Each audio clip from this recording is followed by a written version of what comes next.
చూస్ country delight, live better. ఇప్పుడే country delight app ని download చేసుకోండి. నేను ఐఏఎస్ ఆఫీసర్ని, ఇంతేకాదు డాక్టర్ని కూడా.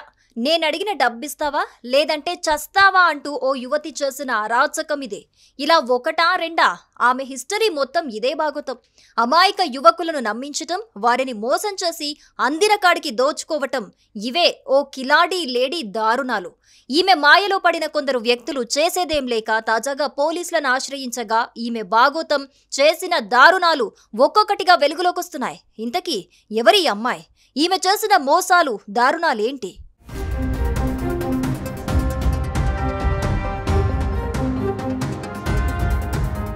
సరిత అలియాస్ ప్రత్యూష చూస్తే బాగా చదువుకున్న అమ్మాయిలానే కనిపిస్తోంది. కానీ ఈమె చేసే పనులకు మాత్రం అస్సలు పొంతనుండదు, ఎవరూ ఊహించరు కూడా.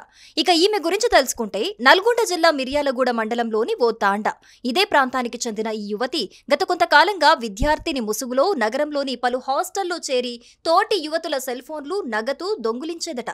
ఇంతేకాదు, నేను ఐఏఎస్ ఆఫీసర్ని, డాక్టర్ని అంటూ చలామణి అవుతూ యువకులను మోసం చేసి డబ్బులు వసూలు చేసింది.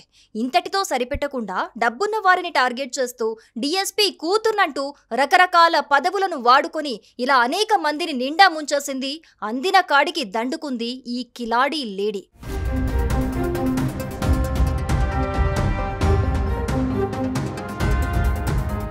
ఏడాది కిందట ఒక వైద్యుణ్ణి బెదిరించి 5 లక్షలు వసూలు చేసింది. ఇక ఇదిలా ఉంటే డబ్బు ఇవ్వకపోతే చంపేస్తానని ఓ యువకుణ్ణి బెదిరించి మరీ డబ్బులు లాగేసింది.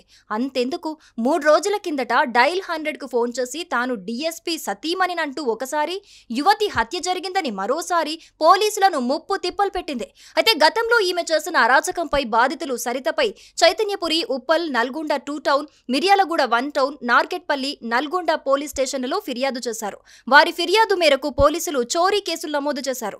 అయితే నిన్న ఒక చోరీ కేసులో అరెస్టు చేయగా సరిత చేసిన దారుణాలు, మోసాలు, ఈమె భాగోతమంతా వెలుగులోకొచ్చింది. దీంతో కేసు నమోదు చేసుకున్న పోలీసులు సరితను రిమాండ్కు తరలించారు. విచారణలో మరిన్ని వాస్తవాలు బయటపడొచ్చని పోలీసులు భావిస్తున్నారు. సుమన్ టీవీలో మీ పర్సనల్ అండ్ బిజినెస్ ప్రమోషన్స్ కోసం కింది నెంబర్కి కాంటాక్ట్ చేయండి.